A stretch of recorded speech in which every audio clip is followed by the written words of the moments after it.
Dalam bidang pendidikan, kamu pernah dengar nggak apa itu penelitian pengembangan? Kalau belum pernah, ini dia.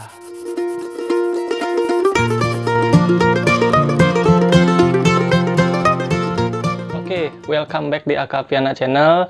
Channel yang sampai sekarang itu masih membahas tentang skripsi. Semoga bermanfaat untuk kamu mahasiswa.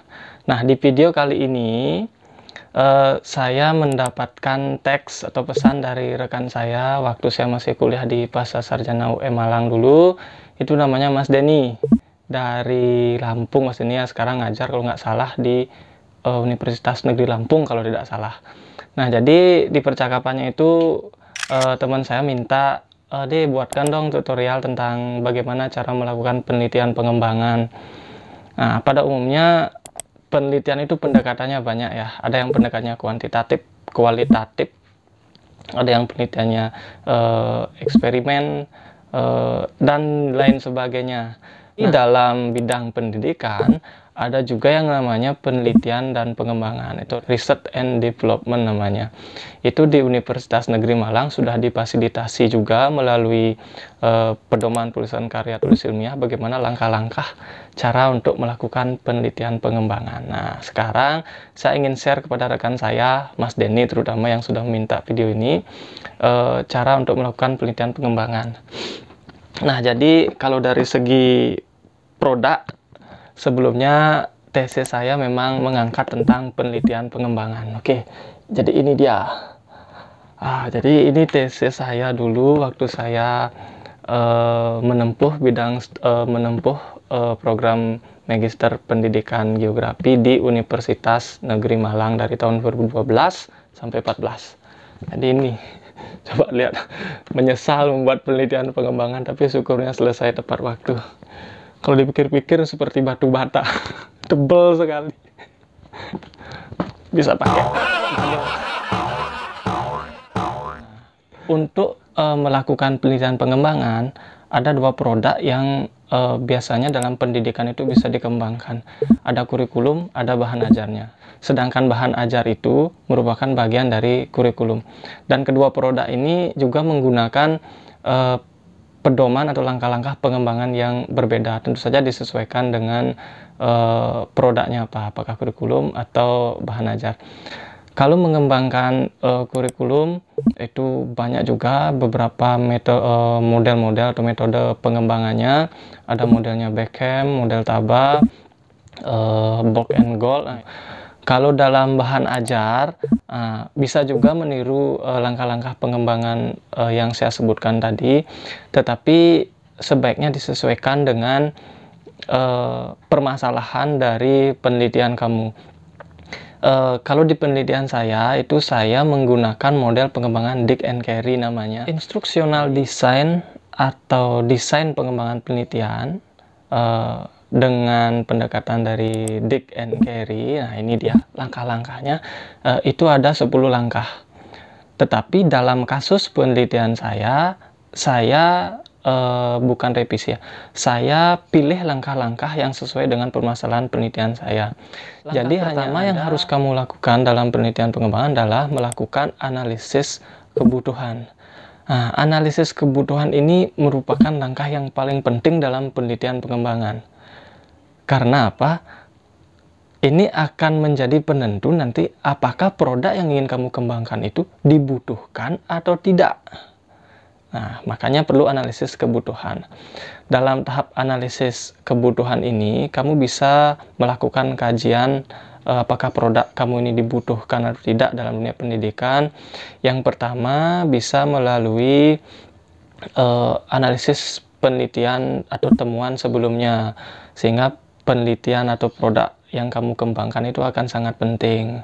Oke, contoh kalau penelitian yang saya lakukan waktu di jenjang magister dulu, saya mengembangkan modul pembelajaran yang berlandaskan pada kearifan lokal Bali namanya. Nah, kenapa saya melakukan penelitian itu? Yang pertama, saya melakukan analisis kebutuhan berdasarkan kondisi wilayah. Saya memperhatikan atau temuan saya yang pertama di awal sebelum melakukan penelitian ini, saya menemukan bahwa kesadaran siswa dalam menjaga lingkungan di sekitar sekolah itu kurang bagus di kota Singaraja. Jadi saya lakukan penelitian, bukan penelitian, saya lakukan kajian awal dulu. Dalam analisis itu melalui observasi saya temukan seringnya siswa membuang sampah sembarangan.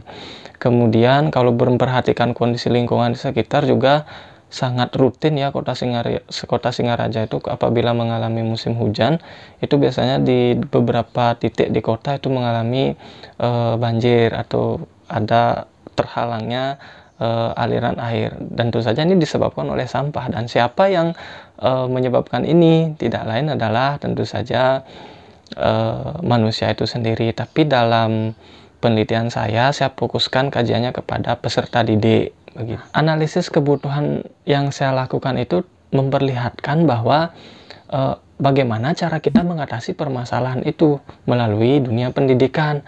Nah, kalau saya cek bahan ajar yang berkembang di sekolah, itu substansi materinya terlalu umum sifatnya. Kan itu contohnya juga tidak kontekstual sekali, sangat umum permasalahan yang diangkat dalam isi buku itu. Jadi analisis bahan ajar pun saya lakukan supaya siswa ini membutuhkan suatu bahan ajar yang sifatnya khusus, mandiri, bisa dipelajari di mana saja tanpa bantuan dari pendidik atau guru.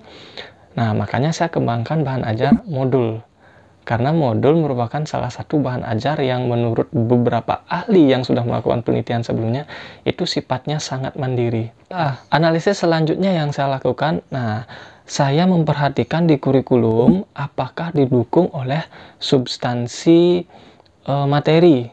Tentu saja ini bisa dilihat pada indikator penelitiannya.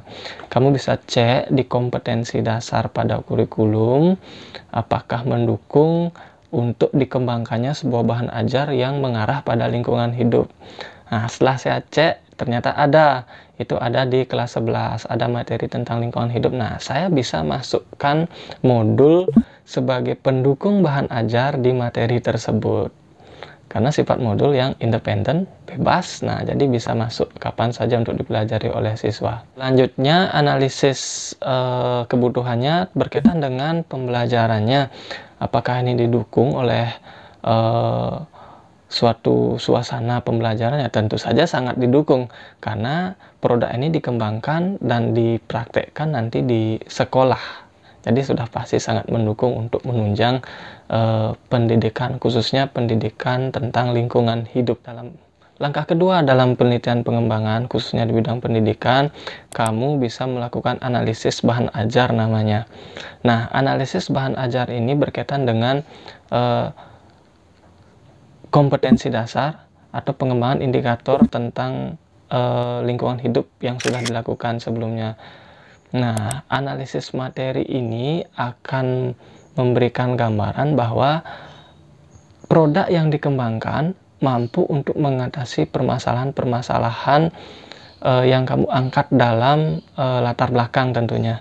Nah, untuk materi kamu cek pada kurikulum, kamu cek pada kompetensi dasarnya, mana yang sesuai, kamu masuk ke bagian itu untuk mengembangkan bahan ajar. Tahap ketiga yang kamu lakukan adalah tentu saja pengembangan produk.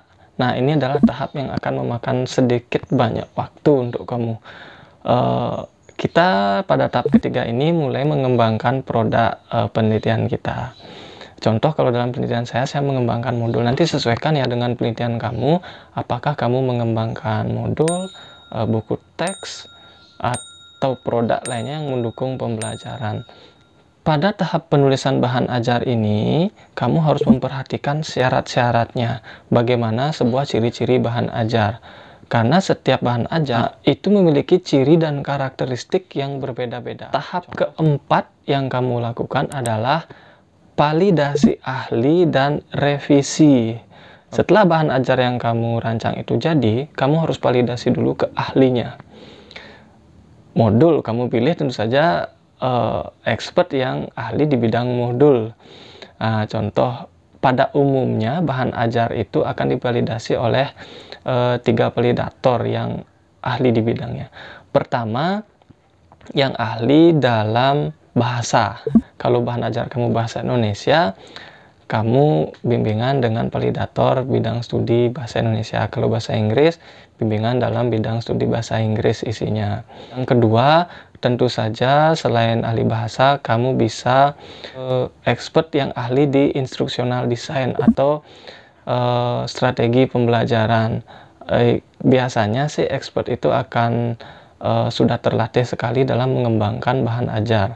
Validator yang terakhir, kamu tentu saja pilih validator yang ahli di bidang substansi isi modulnya atau isi bahan ajarnya yang berkaitan dengan materi. Nah, karena materi yang saya rancang itu berkaitan dengan lingkungan hidup, ya saya mencari validator yang expert di bidang lingkungan hidup. Nah, saya terima masukan juga sebanyak-banyaknya dari expert tersebut untuk pengembangan produk. Setelah semuanya kamu validasi melalui ahli-ahli tadi, kamu revisi kembali. Setelah revisi, kembali dibawa kepada validator. Lakukan hal tersebut secara berulang sampai ada penilaian dari validator bahwa produk kamu sudah layak untuk diuji cobakan. Tahap selanjutnya yaitu uji coba dan revisi produk. Nah, pada tahap ini, kamu tentu saja akan mengunjungi lokasi penelitian kamu, di mana kamu menemukan permasalahan dan ingin menguji cobakan produk yang sudah kamu rancang, dengan harapan akan berhasil menyelesaikan permasalahan yang kamu angkat dalam penelitian. Nah, pada tahap uji coba produk ini, khususnya dalam dunia pendidikan, kamu pilih kelas, yaitu sekolah tertentu di lokasi penelitian. Kamu bisa uji melalui 2 tahap kelompok. Pertama, uji coba kelompok kecil, mungkin 2-3 siswa yang kamu ajak untuk berdiskusi dengan produk kamu, melihat bagaimana ketercapaiannya, melihat bagaimana apakah siswa itu mudah memahami materi atau tidak. Kamu revisi setelah itu. Setelah merevisinya, kamu uji coba dalam kelompok yang lebih besar yang disebut dengan kelas nanti. Nah, pada uji coba kelompok yang lebih besar ini, kamu pilih saja satu kelas di daerah penelitian kamu untuk menguji coba. Isi kelasnya mungkin sekitar 22 siswa sampai 35 siswa. Itu sangat ideal untuk mendapatkan. Tahap selanjutnya dari penelitian pengembangan ini adalah diseminasi atau penyebaran produk. Nah, ini tahapan yang paling penting ya. Kalau kamu tidak diseminasi produk kamu, ya apa manfaatnya berarti kalau begitu. Nah, produk yang sudah kamu kembangkan, sudah kamu revisi melalui validator, uji coba kelompok kecil, kelompok besar, dan sudah menampakkan hasil yang bagus, saatnya kamu mendiseminasi dan mencoba untuk mencari tahu bagaimana ketercapaian produk kamu di lapangan. Apakah bermanfaat? Mampu mengatasi permasalahan yang kamu uraikan di latar belakang? Nah, ini bisa menjadi temuan awal lagi untuk melakukan penelitian selanjutnya. Saya buka kartu saja. Saya belum pernah melakukan penelitian lanjutan dari produk yang saya kembangkan kemarin. Saya belum tahu bagaimana pengaruhnya terhadap kemampuan siswa untuk melakukan kegiatan yang sadar terhadap lingkungan hidup. Itu saya belum pernah cari tahu sampai sekarang, karena tidak ada waktu sama sekali waktu itu.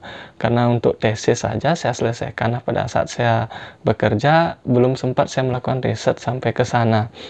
Mungkin untuk kamu adik-adik mahasiswa, kalau tertarik ingin mencari pengaruh dari produk saya terhadap siswa nanti, pemahamannya dalam meningkatkan kesadaran dalam lingkungan hidup, silahkan untuk mencari pengaruhnya. Apakah mampu mencapai kesadaran lingkungan hidup terhadap siswa di Kota Singaraja? Kan jadi skripsi juga nanti. Itu tahapan penelitian pengembangan saya. Ada temuan, bisa kamu lakukan penelitian selanjutnya, yaitu penelitian yang bentuknya korelasional, mencari pengaruh produk saya terhadap kesadaran lingkungan hidup siswa, mungkin di Kota Singaraja. Ayo yang mau penelitian, hubungi saya.